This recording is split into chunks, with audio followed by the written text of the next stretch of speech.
Bismillahirrahmanirrahim. Assalamualaikum warahmatullahi wabarakatuh. Perkenalkan, nama saya Ulfa Hasanah dengan NIM 2106135. Kami dari kelompok organisasi komputer kelompok 4 sini akan menjelaskan tentang memori. Memori adalah perangkat atau sistem yang digunakan untuk menyimpan informasi untuk penggunaan langsung dalam komputer atau perangkat keras komputer dan perangkat elektronik digital yang terkait. Lalu selanjutnya, untuk karakteristik sendiri akan dijelaskan oleh saudara Miskin dan juga saudara Yasin. Saya persilakan. Baik, terima kasih kepada saudari Ulfa, dan perkenalkan nama saya Muhammad Bismillahirrahmanirrahim dengan nomor NIM 2106131. Di sini saya akan menjelaskan tentang karakteristik dari memori. Yang pertama adalah lokasi memori. Ada 3 bagian. Bagian pertama itu memori lokal atau sering disebut dengan register. Built-in, berada dalam CPU, diperlukan untuk semua kegiatan CPU. Selanjutnya poin kedua yaitu memori internal atau sering disebut dengan memori primer atau memori utama. Berada di luar CPU, bersifat internal pada sistem komputer, diperlukan oleh CPU dalam proses eksekusi atau operasi program sehingga dapat diakses secara langsung oleh CPU tanpa melalui perantara. Poin ketiga yaitu memori eksternal atau sering disebut dengan memori sekunder. Bersifat eksternal dan berada di luar CPU, diperlukan dalam menyimpan data atau instruksi secara permanen. Terdiri atas perangkat storage seperti disk, pita, magnetik, dan lain-lain. Selanjutnya poin kedua dari karakteristik memori itu kapasitas memori. Ada 3 bagian yaitu kapasitas register dinyatakan dalam bit, kapasitas memori internal dinyatakan dalam bentuk byte. 1 byte-nya adalah 8 bit atau word. Kapasitas memori eksternal dinyatakan dalam byte. Poin ketiga itu satuan transfer. Satuan transfer sama dengan jumlah saluran data yang masuk ke dalam dan keluar dari modul memori. Bagi memori internal, satuan transfer merupakan jumlah bit yang dibaca atau yang dituliskan ke dalam memori. Suatu saat jumlah saluran ini seringkali sama dengan panjang word. Selanjutnya poin keempat yaitu metode akses memori. Terdapat 4 jenis akses satuan data, yaitu yang pertama sequential access, kedua direct access, ketiga random access, keempatnya associative access. Selanjutnya akan dijelaskan oleh Yasin. Terima kasih kepada Muhammad Miskin yang telah mempersilahkan saya untuk menjelaskan lanjutan dari materi sebelumnya. Yang kelima, ada 2 buah parameter untuk kinerja sistem. Yang satu waktu akses sistem. Yang kedua waktu siklus time. Yang keenam jenis fisik memori. Ada 2 jenis fisik memori yaitu memori semikonduktor. Memori ini memakai teknologi LSI atau VLI. Memori ini banyak digunakan untuk memori internal, misalnya RAM. Memori permukaan magnetik banyak digunakan untuk memori eksternal, yaitu untuk disk atau pita magnetik.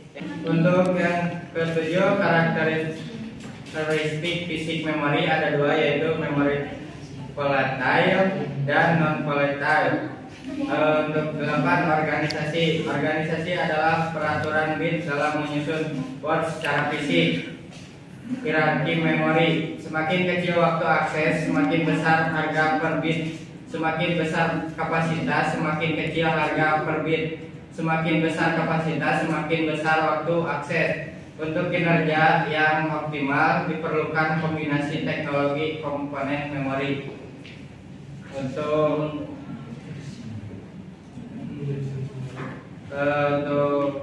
dari saya dicukupkan sekian. Saya kembalikan lagi kepada moderator. Terima kasih kepada saudara Miskin dan juga saudara Yasin yang sudah menjelaskan. Selanjutnya untuk jenis memori akan dijelaskan oleh saudara Zaman dan juga saudara Alam. Baik, terima kasih kepada moderator. Selanjutnya saya akan membawakan materi tentang jenis memori. Yang ke-1 adalah atau random access memory. RAM digunakan untuk menyimpan data sementara yang dapat segera diakses oleh prosesor saat diperlukan. Karena bersifat sementara, maka ketika komputer dimatikan, maka data akan juga terhapus. Selanjutnya yang kedua ada ROM atau Read Only Memory. ROM adalah media penyimpanan yang bersifat permanen dan tidak memungkinkan data di dalamnya dapat dimodifikasi. Artinya, data pada ROM hanya dapat diakses dan dibaca oleh pengguna tanpa bisa dimodifikasi. Yang ketiga ada SRAM atau Static Random Access Memory. SRAM merupakan jenis RAM yang menyimpan data di dalamnya selama komputer masih menyala. Berbeda dengan DRAM yang perlu disegarkan secara periodik. Kemampuan tersebut dikarenakan SRAM dirancang menggunakan transistor tanpa kapasitor. Selanjutnya yang keempat ada DRAM atau Dynamic Random Access Memory. DRAM merupakan jenis RAM yang banyak digunakan di dalam komputer sebagai memori utama yang harus disegarkan oleh CPU secara berkala agar data di dalamnya tidak hilang. DRAM ini lebih lambat dari SRAM atau Static Random Access Memory. Baik, saya kembalikan ke moderator. Untuk bagian RAM yang selanjutnya akan dijelaskan oleh saudara. Izin perkenalan diri, nama saya Alam Muslam dengan NIM 2106139. Yang kelima ada SDRAM atau Synchronous Dynamic Random Access Memory. SDRAM adalah jenis RAM memori komputer dinamis yang termasuk memori komputer kategori solid state yang telah disinkronisasi oleh clock system di mana kecepatannya lebih tinggi dari RAM. Dan yang keenam ada CMOS atau komplementari meta oxide konduktor. CMOS adalah sebuah chip dari rangkaian integrasi yang digunakan di mikroprosesor, RAM statis, pengontrol mikro dan sirkuit logika digital lainnya. CMOS sendiri merupakan bagian dari ROM. Yang ketujuh ada DIMM, Dual Inline Memory Module. DIMM terdiri dari serangkaian sirkuit terpadu RAM. Modul-modul tersebut dipasang pada papan sirkuit dan didesain untuk digunakan pada komputer personal, server, dan workstation.